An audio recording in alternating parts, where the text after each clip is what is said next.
Hello. हमारी तीसरी qualitative property है डिप्रेशन इन फ्रीजिंग पॉइंट।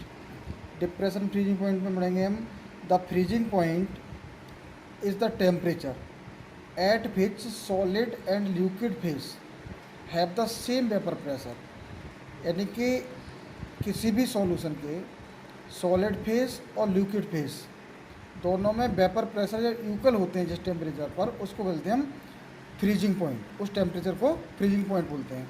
तो फ्रीजिंग पॉइंट किसी भी सॉल्यूशन का जो है और हमेशा प्योर सॉल्वेंट से कम होता है। एलिवेशन ज़्यादा होता था और फ्रीजिंग पॉइंट जो है कम होता है। बॉइलिंग पॉइंट हमेशा क्या होता था, ज़्यादा होता था प्योर सॉल्वेंट का, तो सॉरी हाँ, प्योर सॉल्वेंट से सॉल्यूशन का वेपर प्रेशर ज़्यादा होता था और फ्रीजिंग पॉइंट उसका कम होता है, lower is than that of pure solvent. अगर हम ये मान लें कि डेल्टा टी एफ हमारा जो है और freezing point of pure solvent है and T F is the freezing point of solution, then decrease in freezing point delta T F is equal to T dot F minus T F is equal to delta T F, और this is known as depression in freezing point. और similar the elevation point delta TF, we know that delta TF is proportional to delta P, but according to Raoult's law delta P is proportional to XB, so delta TF proportional to XB, hence delta TF is equal to KB। Proportionality चिन्ह हटाएंगे तो किया जाएगा एक constant KB is equal to K N B upon N A plus N B. X B की value put कर दी हमने, इसको सॉल्व कर लिया हमने, तो हमारा आ गया जी K N B upon W A upon M A plus W B upon M B. अब यहाँ पर चूँकि हमारा सॉल्यूशन डाइल्यूट है, इसलिए डिनोमिनेटर में जो W B upon M B है ये W A upon M B की कंपेरिजन में बहुत छोटी है, and W B upon M B is very very less than W A upon M A, so be can neglected W B upon W A in denominator in comparison with W A upon M A. Hence delta TF is equal to K NB upon WA upon MA और K NB upon WA into MA, और NB upon WA number of moles of solute upon mass of solvent, it means molality।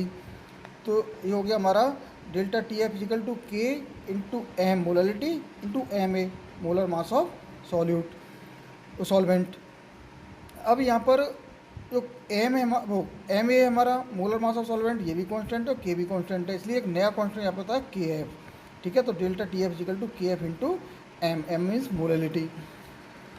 यहाँ पर के F जो है, के F जो नया हमारा कांस्टेंट माना था हमने, इसको हम बोलते हैं freezing point depression constant, freezing point depression constant या मोलर डिप्रेशन कांस्टेंट या cryoscopic constant of the solvent. अब सिंस डेल्टा टी एफ या डेल्टा टी एफ ने देखा कि मोलैलिटी पे डिपेंड कर रहा है, नंबर ऑफ मोल्स पे डिपेंड कर रहा है, तो डेल्टा टी एफ हमारा और नंबर ऑफ मोल्स पे डिपेंड कर रहा है, इसलिए इसके नेचर पे डिपेंड नहीं कर रहा। इसलिए हम इस कह सकते हैं कि हमारा जो डिप्रेशन एंड फ्रीजिंग पॉइंट है वो हमारी एक कोलिगेटिव प्रॉपर्टी है। When molality of the solution is unity, अगर मोलैलिटी 1 हो तो delta T F is equal to K F. तो यहाँ पर हम के एफ की डेफिनेशन देख सकते हैं, hence the molar depression constant Kf is the depression in freezing point when 1 mole of non-volatile solute dissolve in 1 kilogram of solvent, its unit is Kelvin kilogram per mole। और इसका अगर हम Kf का relation निकालते हैं molar enthalpy से, तो हमारा निकलता है Kf equal to M A R T F का square upon delta H fusion into 1000, और डेल्टा टी एफ या टी एफ यहाँ पर क्या है, जो टी एफ आया है, T F is the freezing point of pure solvent. Now determination of molar mass from depression in freezing point, तो we know that delta T F equal to K F into M, M की value रख देते हैं W upon M B into 1000, 1000 वही है कि kilogram में लेने के लिए, तो is equal to M B is equal to निकल आता है ऐसे K F into W B into 1000 upon delta T F into W है। अब इसके कुछ एप्लीकेशंस हैं। एप्लीकेशंस, पहली एप्लीकेशन है freezing point of anti freezing solution. जो हिल एरिया है हाई एल्टीट्यूड पर, वहाँ पर जो व्हीकल्स हैं, व्हीकल्स के रेडिएटर में अगर वाटर यूज़ करते हैं, जनरली वाटर यूज़ किया जाता है, लेकिन जब वाटर यूज़ करते हैं तो वाटर का जो फ्रीजिंग पॉइंट है वो 0 डिग्री सेंटीग्रेड है। इसलिए वहाँ पर हाई एल्टीट्यूड पर और जब टेम्परेचर 0 या 0 से नीचे जाता है तो वाटर उसमें और फ्रीज हो जाता है। इसलिए इस रेडिएटर काम नहीं करता। इसलिए इस डिफ़िकल्टी से और को अवॉइड करने के लिए, इस डिफ़िकल्टी को अवॉइड करने के लिए और एथिलीन ग्लाइकोल को वाटर में मिलाकर यूज करते हैं, जिससे रेडिएटर हमारा काम करता रहता है। और इस सॉल्यूशन का जो फ्रीजिंग पॉइंट है वो -48 डिग्री सेल्सियस होता है। इसलिए ये वहाँ पर जमता नहीं है, फ्रीज नहीं होता है। दूसरा है cleaning of ice from roads in hill area. Hill area पर जब सर्दी पड़ती है तो उस समय पर वहाँ पर रोडों के ऊपर बर्फ़ जम जाती है बर्फ़बारी होने से। तो उसको बर्फ़ को साफ़ कैसे किया जाए, उसके लिए डिप्रेशन एंड फ्रीजिंग पॉइंट काम करता है। तो वहाँ पर वाटर के साथ वाटर आइस में मिलता है और उस पर अगर NaCl डाल दिया जाए तो रिएक्शन हो जाती है NaCl + H2O से।